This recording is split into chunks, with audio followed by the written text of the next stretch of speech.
आज national capital civil services authority की पहली मीटिंग हुई, लेकिन ये निर्णय पहला नहीं था, मैं थोड़ा सा उस पर एक्सप्लेन करूँगा। पहली मीटिंग हुई, ये पूरा का पूरा जो ऑर्डिनेंस है, पहले हमें समझना पड़ेगा इस ऑर्डिनेंस के ज़रिए केंद्र सरकार ने किस तरह से शातिर तरीके से दिल्ली में 3 बार चुनाव हारने के बाद दिल्ली सरकार के ऊपर कब्जा करने की कोशिश की है। उन्होंने कई ऐसे प्रोविजंस इसके अंदर लिखे हैं, अध्यादेश के अंदर, जिसके ज़रिए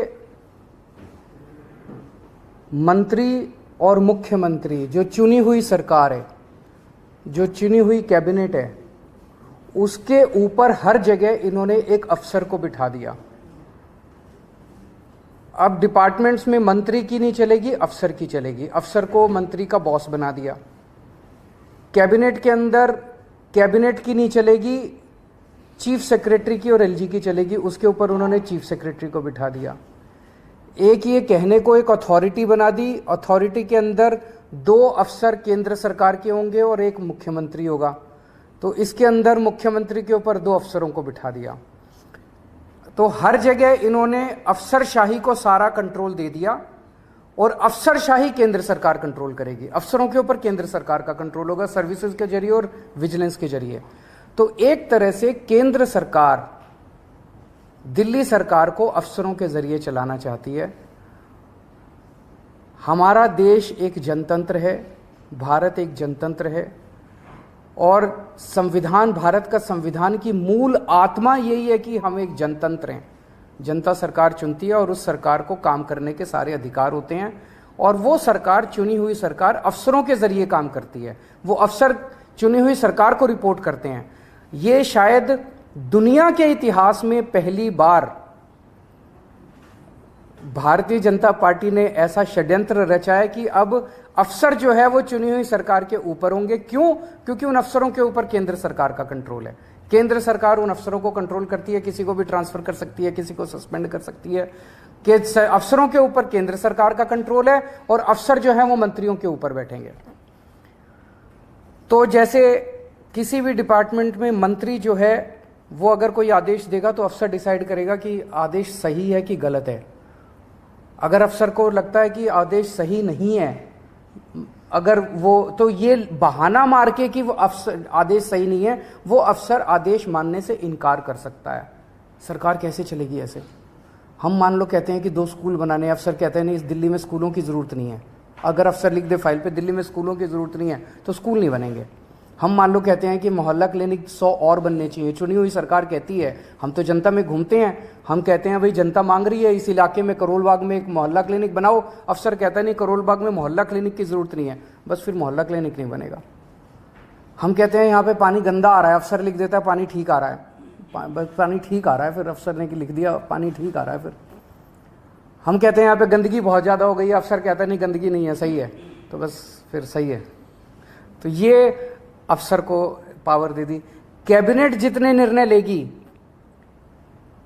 कैबिनेट मतलब सुप्रीम बॉडी, चुनी हुई सरकार की सुप्रीम बॉडी, जिसमें सारे मंत्री होते हैं, मुख्यमंत्री उसका अध्यक्ष होता है। तो कैबिनेट जो भी निर्णय लेगी, वो निर्णय सही है कि गलत है, ये चीफ सेक्रेटरी डिसाइड करेगा। तो चीफ सेक्रेटरी डिसाइड करेगा कैबिनेट ने निर्णय सही लिया कि गलत लिया, और फिर वो एलजी को रिकमेंड करेगा। एलजी उस पे कैबिनेट के किसी भी निर्णय को पलट सकता है। ये तो संविधान में भी नहीं दे रखा कि एलजी किसी भी निर्णय को पलट सकता है। इन्होंने नया एक संविधान बदल दिया और ये अथॉरिटी बनाई है कि अथॉरिटी के अंदर मुख्यमंत्री बैठेगा, मुख्यमंत्री के सर पे 2 अफसर बैठेंगे। तो ये एक बहुत बड़ा षड्यंत्र है। अथॉरिटी की जो मीटिंग है, अथॉरिटी कितना फ्यूटाइल एक्सरसाइज है इससे आप समझ सकते हो। ये पहली मीटिंग हुई, इसके पहले एक फाइल आई मेरे पास 15 दिन पहले, लास्ट वीक ऑफ मई में। उस फाइल में वो एक ऑफिसर को सस्पेंड करना चाहते थे। उसको फाइल को पढ़ने के बाद मेरी 3-4 क्वेरीज थी, क्लैरिफिकेशंस थे। तो मैंने फाइल पे लिखा कि ये 3-4 मेरे क्लैरिफिकेशंस हैं और इनका जवाब दिया जाए। उसके बाद मैं बताऊंगा कि मीटिंग किस दिन होगी, कितने बजे होगी और कहाँ होगी।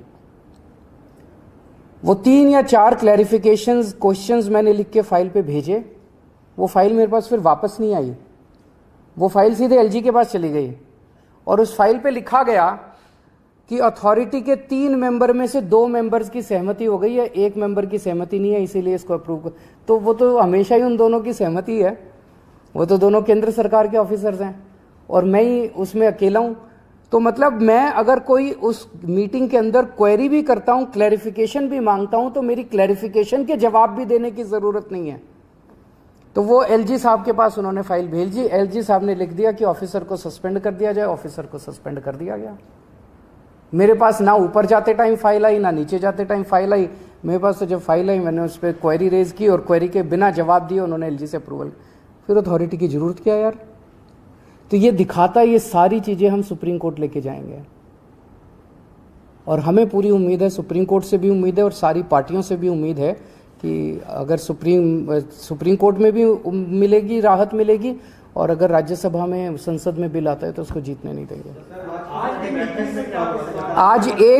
आज एक मुद्दा था जिसमें एक ऑफिसर के ऊपर कुछ डिसिप्लिनरी प्रोसीडिंग्स थी, उसने ये फॉरेंसिक लैब में कुछ गड़बड़ की थी, उस पे वो ब्लैक एंड व्हाइट मुद्दा था, उसमें तीनों की सहमति थी कि इसको सस्पेंड कर, इसके खिलाफ डिसिप्लिनरी प्रोसीडिंग शुरू की जाए। यानी आप ये कहना चाह रहे हैं कि अथॉरिटी की बैठक से पहले ही ये निर्णय ले लिया जाता है और आपको सिर्फ जानकारी भी नहीं दी जाती? पिछली वाली जो मीटिंग थी उसमें मैंने जैसे बताया, मेरे पास फाइल आई कि इस अफसर को सस्पेंड किया जाए। मैंने कहा कि इसको क्यों सस्पेंड किया जाए, इसके लिए 3 क्लैरिफिकेशन मैंने मांगी। वो 3 क्लैरिफिकेशन का जवाब देना चाहिए था कि ये कारण है। वो 3 क्लैरिफिकेशंस के जवाब देने की बजाय उन्होंने फाइल सीधे एलजी को भेज दी कि अथॉरिटी के 3 सदस्यों में से 2 सदस्य तैयार हैं। वो दोनों तो उनके अफसर हैं अपने ही, उन दोनों ने साइन कर दिए, मुख्यमंत्री की इनको जरूरत ही नहीं है। जनतंत्र गया, जनतंत्र की ऐसी तैसी। सर, आपने लॉ एंड ऑर्डर को लेकर भी एलजी को चिट्ठी लिखी है। पूरे दिल्ली के अंदर पहली बार हो रहा है जो इतने बड़े संडे का दिन था ना, शायद संडे को 4 मर्डर एक साथ दिल्ली के अंदर हुए। पूरे, मैं लोगों से मिलता रहता हूँ, दिल्ली के लोगों के मन में दहशत है और मैंने एलजी साहब को लिखा है कि कुछ करें, एलजी साहब भी करें, अमित शाह जी भी करें, दोनों मिलके दिल्ली के लॉ एंड ऑर्डर को सुधारें। जैसे दिल्ली में हमने एजुकेशन ठीक कर दी, हमारे पास जो क्षेत्र थे उनमें से कई क्षेत्र ठीक कर दिए। अगर आज लॉ एंड ऑर्डर, हम पंजाब में हमारे पास लॉ एंड ऑर्डर पहली बार आया।